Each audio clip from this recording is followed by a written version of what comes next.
हाँ जी स्टूडेंट, तो स्वागत है आपका हमारे चैनल शावरन स्टडी सपोर्ट पर। जैसे कि आपको पता है कि हमने 9th क्लास का जो सेकंड चैप्टर है वो बहुत ही अच्छे से डिस्कस कर लिया है, पूरी डिटेल के साथ एक एक क्वेश्चन को अच्छे से हमने समझा है। तो आज हम अपना स्टार्ट करेंगे नेक्स्ट चैप्टर जो कि आपका नंबर 3 है और वर्ल्ड ऑफ नंबर्स है। इसमें हम पढ़ेंगे सारे ही नंबर्स, आज तक जितने भी आपने 8th क्लास तक नंबर पढ़े हैं ना, उसी को हम सारे डिटेल में पढ़ेंगे। पर उन एक्सरसाइज को शुरू करने से पहले हम आज पढ़ेंगे इसकी इंट्रोडक्शन, जो कि बहुत ही इम्पॉर्टेंट है। ठीक है, और फिर इसकी नेक्स्ट वीडियो में हम अपनी एक्सरसाइज 3.1 स्टार्ट करेंगे। ठीक है, इस वीडियो में मैं आपको पिछली चैप्टर का लिंक दे दूंगा। अगर आपने वो चैप्टर अभी तक नहीं देखा तो जाइए, एक एक सिंगल चीज़ मैंने डिटेल में समझाई है। ठीक है, तो आज हम अपना शुरू करेंगे ना चैप्टर 3। ठीक है, चलिए आज मैं आपको एक अलग सी दुनिया में लेके जाऊंगा। अलग सी दुनिया कैसी? मान लो कि आप ना बहुत ही पुराने समय में रह रहे हो। पुराने समय में रह रहे हो, क्या होता था? क्या आपको क्या लगता है जो मैथमेटिक्स है, क्या वो बोर्ड से ही शुरू हुआ है?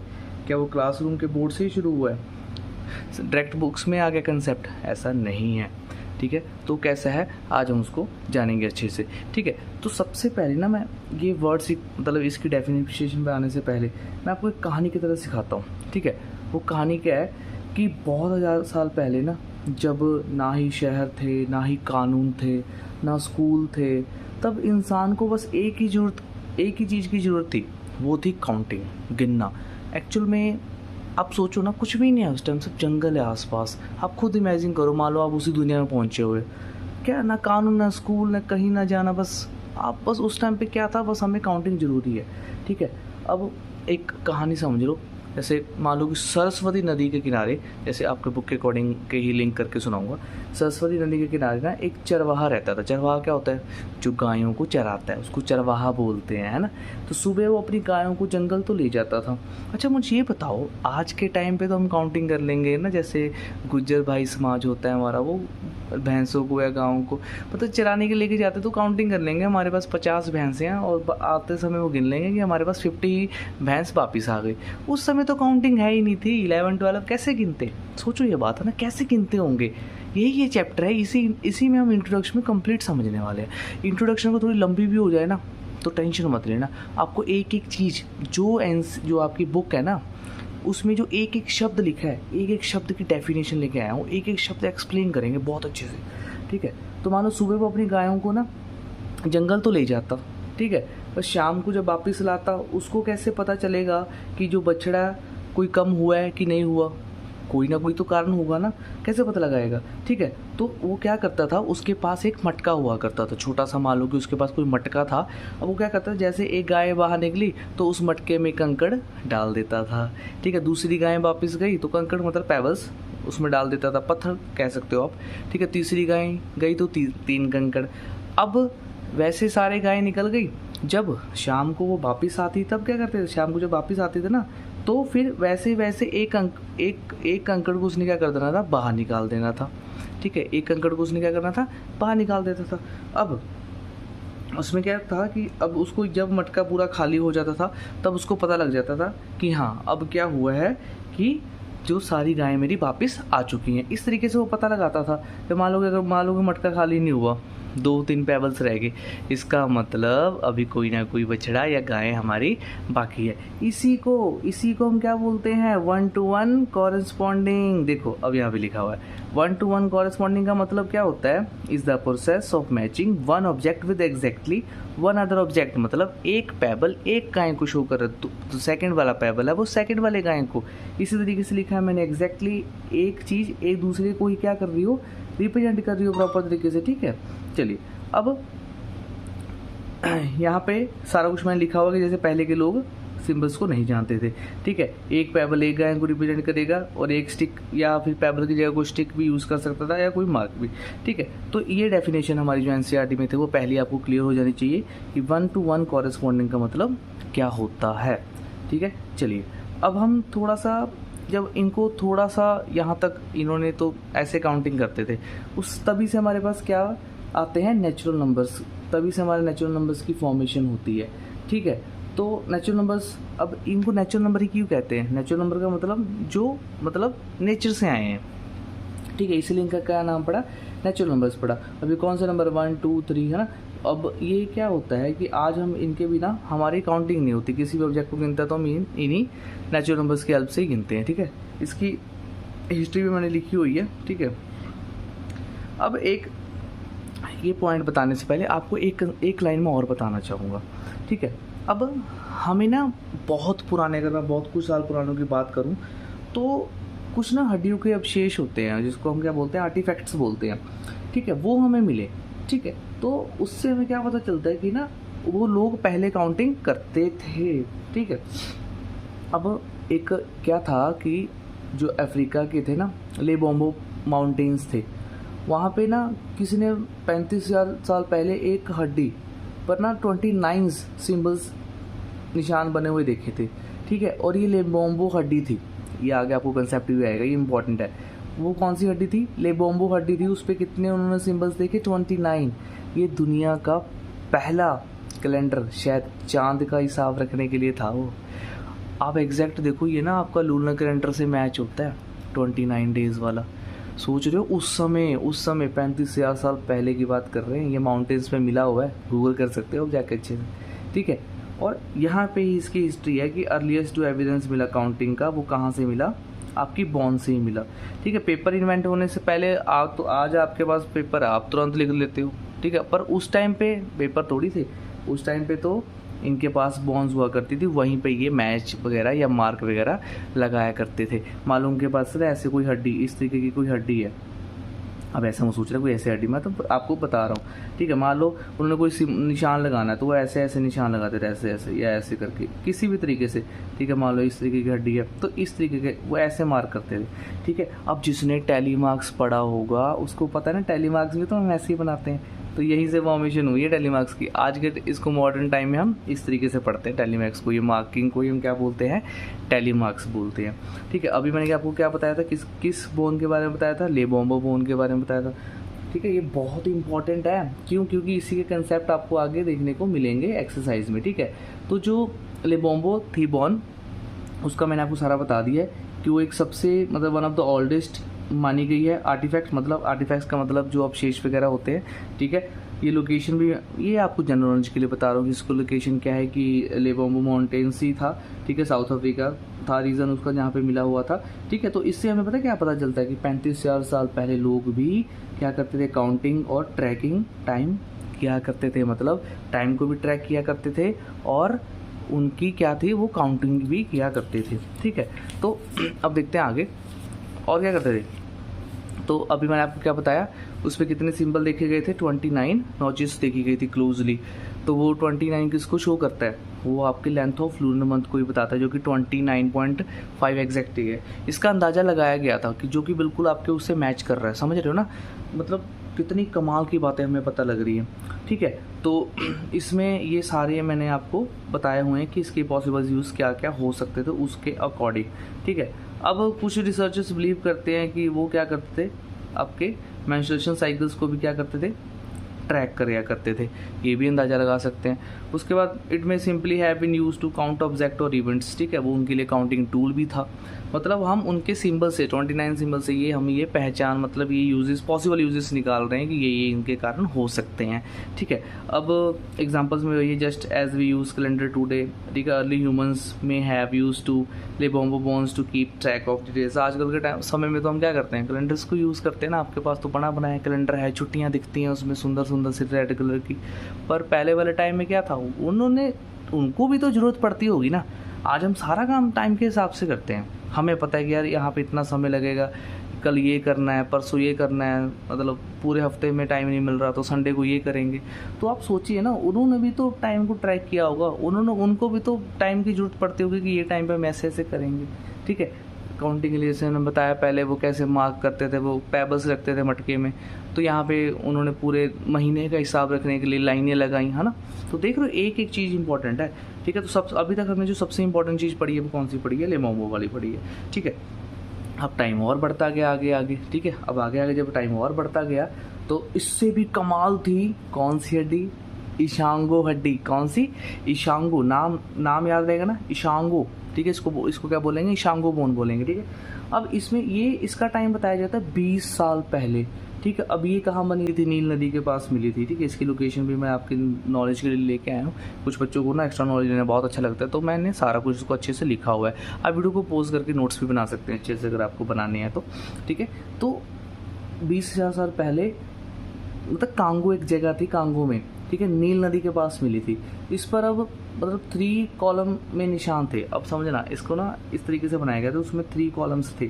ठीक है, अब 3 कॉलम्स थे, उसमें क्या लिखा हुआ था, आपका लिखा हुआ था, देखो मैं आपको यहाँ दिखाता हूँ, आगे मैंने लिखा हुआ है कि 1 कॉलम में, पहले कॉलम में था 11, 13, 17, 19। बचपन से पढ़ते आ रहे हैं इस नंबर को, बताओ कौन से नंबर है ये? 11, 13, 17, 19 कौन से नंबर है? अरे यही तो प्राइम नंबर है। मतलब प्राइम नंबर का जो यूज़ है वो 20,000 पहले हो चुका था। This all are prime numbers between 10 and 20, बट सिर्फ 20 तक। ठीक है, अब वो इनको कैसे यूज़ करते होंगे, किस तरीके से यूज़ करते होंगे सिर्फ इन्हीं नंबर्स को, मतलब आप सोच सकते हो। ठीक है, अब दूसरे कॉलम में क्या होगा, दूसरे कॉलम में आपका था, पहले में देखो इनको पैटर्न दिखा। ठीक है, प्राइम और प्राइम नंबर क्या होता है, मैं यहाँ पे डेफिनेशन में लिख के ले गया हूँ, जिसके सिर्फ 2 ही फैक्टर होते हैं, और इसके लिए तो मैंने वीडियो भी अलग से बनाई हुई है। ठीक है, इसका भी लिंक मैं डाल दूंगा आई बटन पे, आप देख सकते हो। प्राइम नंबर पता है ना आपको, जिसके सिर्फ 2 ही फैक्टर होते हैं, एक तो वो खुद अपने आप खुद होता है, और दूसरा उसको 1 डिवाइड कर रहा होता है। ठीक है, अब हमें जो ईशांगो वाली बोन थी उसमें 3 कॉलम थे। पहली वाली में तो पता लग गया कि उसमें प्राइम के पैटर्न देखने को मिले हैं। दूसरी वाली में हमें देखने मिले हैं डबलिंग, यानी कि मतलब 2 गुना, मतलब डबलिंग बोलते हैं ना, उसको डबल करना दिखा हमें। ठीक है, मतलब इंसान को ना जो नंबर्स का कंसेप्ट हज़ारों साल से पता था, समझ रही है बात, हज़ारों साल पहले से ही पता था उसको नंबर। ठीक है, नोट्स तो आज मैं आपके लिए बहुत सुंदर सुंदर बना के आया हूँ, आप इनको अच्छे से इसको नोट भी कर सकते हो।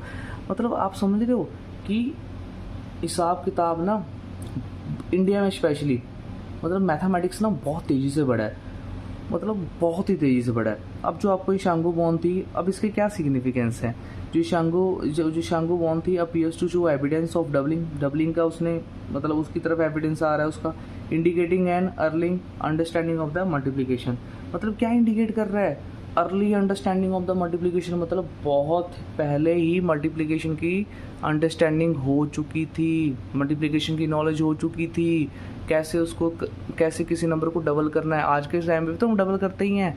ठीक है, तो आजकल के टाइम में तो हमें नंबर सारे ऑलरेडी पता है, उस समय लोग कैसे करते थे। तो मतलब जो वो हड्डी मिली है, ये ऐसे फैक्ट, ये देखो ये नई बुक में ना, ये इसलिए नई बुक इतनी अच्छी है कि इसमें आपको कितनी नॉलेज मिल रही है।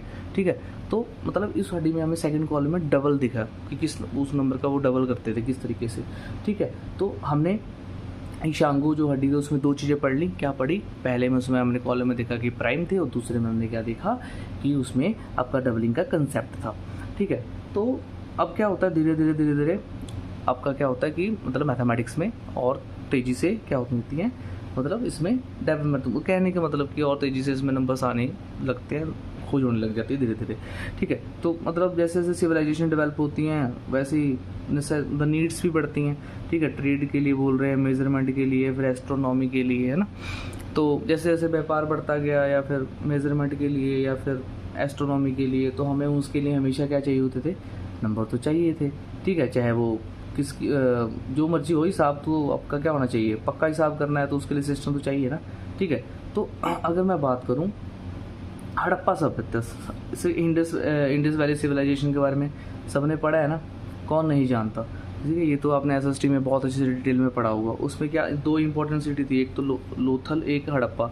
ठीक है, तो वाई नंबर्स वर नीडेड, मतलब उसमें क्या था, मर्चेंट हैड टू, उसको जब अपने सामान को गिनना होता था, या वेट को मेजर करना होता था, या प्रॉफिट को कैलकुलेट करना होता था, या फिर माउंटेन्स की बात करें, सॉरी अकाउंट्स को मेंटेन करने की बात करें, तो आप यहाँ पे समझ सकते हो ना कि हड़प्पा सिविलाइजेशन में तो मैथमेटिक्स और तेज़ी से बढ़ने लग गया। मतलब उसको ये सारी चीज़ों की क्या थी, ज़रूरत थी, बहुत अच्छे से उसको क्या थी, ज़रूरत थी। तो अब इसी कारण से मैथमेटिक्स में और डेवलप होती थी। वैसे तो अगर हम बात करें ना, तो ना ये बड़े बड़े नंबर इनसे पहले हमारे एंशिएंट टाइम इंडिया में भी देखे गए हैं। वेद्स में भाई, वेद समझ, वेदों में जो एंशिएंट इंडियन स्कॉलर्स है ना, वेरी लार्ज पावर ऑफ 10 देखी गई, जैसे 10 की पावर 12। इसको क्या बोलते हैं, इसको बोलते हैं प्रथा। ठीक है। अब ये उस समय आप देखो कि वेदों के टाइम की बात कर रहे हैं, हमारे ऋषि मुनि ना बहुत बड़ी संख्याओं में सोचते थे, बहुत बड़ी संख्या, जैसे 10⁻12 हो गया, ठीक है। तो इसको वो क्या बोलते थे, प्राद्र नाम दिया गया था उसको, क्या दिया गया था, प्राद्र नाम दिया गया था, ठीक है। बुद्ध ने लितीश्वर में तक का उसका लिया था, ठीक है। जैसे इसमें आपको यहाँ पे मैंने लिखा था, हाँ ये देखो, ठीक है। ये आपको वेद में पहले क्या आपको क्या दिखा, यहाँ पे प्राद्र दिखा, उसके बाद दूसरा जो नेक्स्ट मेंशन किया था लास्ट, पहले हमने 10⁻12 पढ़ा जिसको प्राद्र बोला जाता है, और उसके बाद हमने 10⁻15 नंबर्स के बारे में पढ़ा, ठीक है। तो इसको बोलते हैं हम तलक्षण, ठीक है, इसको बोलते हैं हम तलक्षण। ये थोड़े संस्कृत के वर्ड हैं, ठीक है। तो मैं एक बार आपको बताता हूँ कैसे प्रोनाउंस करते हैं, इसको तलक्षण बोलते हैं, ठीक है।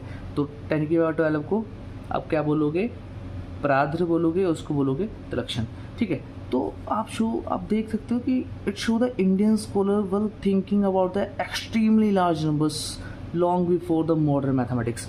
मतलब मॉडर्न मैथमेटिक्स से पहले हमारे जो पहले के ऋषि मुनि थे वो ऑलरेडी बड़े बड़े नंबर सोच चुके हैं। तो आप सोचो कि अभी के टाइम हम कितनी आगे हैं ना, पर उस समय भी कितने बड़े बड़े नंबर ढूंढ लिए थे, ठीक है। तो आप पावर है ना जो 10 की, इस तरीके से उन्होंने पहले से क्या किया हुआ है, मतलब हमारे ऋषियों ने इन नंबर्स को यूज़ किया हुआ है, ठीक है। तो अब इस तरीके से हमारी ये वाली इंट्रोडक्शन थी, मतलब जो मैथमेटिक्स की जो शुरुआत है ना, वो एक मटके में पड़े, मतलब एक आपका जो पॉट है उसमें पड़े हुए एक छोटे से पत्थर से शुरू होता है, पेबल से शुरू होता है, और आज हम उसी से चांद तक पहुंच रहे हैं, मंगल ग्रह, ठीक है। आप सोचो कि कितनी ज़्यादा हमने तरक्की कर ली है, ठीक है। तो मैथमेटिक्स में आपको बस 3 चीज़ें याद रखनी है इस चैप्टर के लिए, सबसे ज़्यादा इम्पॉर्टेंट मैं आपको बता देता हूँ। सबसे पहले आपको लेबोम्बो याद रखनी है।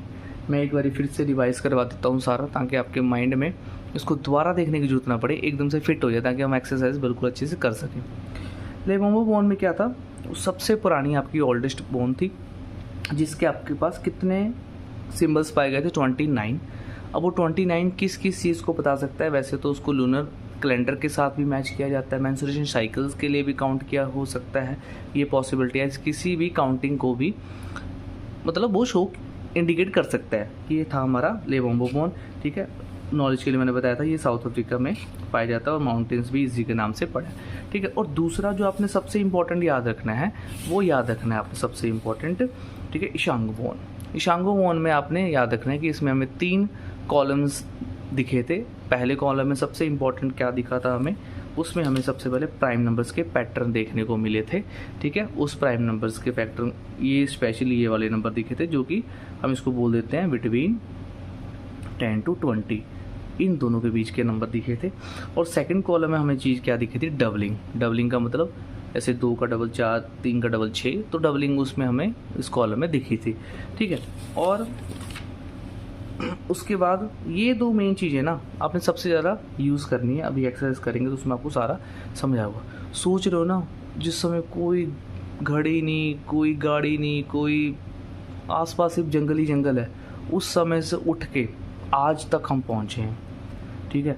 अभी ना जैसे जैसे हम चैप्टर करेंगे ना, मैं आपको बताऊंगा कि जो आप थ्योरम्स के नेम, फॉर्मूले के नेम किसी फॉरेन मैथमेटिक्स के मैथमेटिशियन के नाम से पढ़ते हो, मैथमेटिशियन, वो ऑलरेडी हमारे ऋषियों ने उनको ढूंढ रखा है, उन नंबर्स को फाइंड कर रखा है, ठीक है। तो आगे हम सारी ऐसी छोटी छोटी चीज़ें, ठीक है, डिटेल में डिस्कस करेंगे। होप आज की इंट्रोडक्शन आप सभी को पसंद आई होगी, ठीक है। आप लाइक कीजिए, शेयर कीजिए, कमेंट कीजिए और बने रहिए हमारी इस पूरी सीरीज़ के साथ, ठीक है। इसका नेक्स्ट पार्ट बहुत ही जल्दी लाऊंगा, 2 दिन के अंदर हमारा नेक्स्ट पार्ट आएगा, ठीक है। होप आपको ये वीडियो पसंद आई होगी, तो मिलते हैं हम अपनी नेक्स्ट वीडियो में।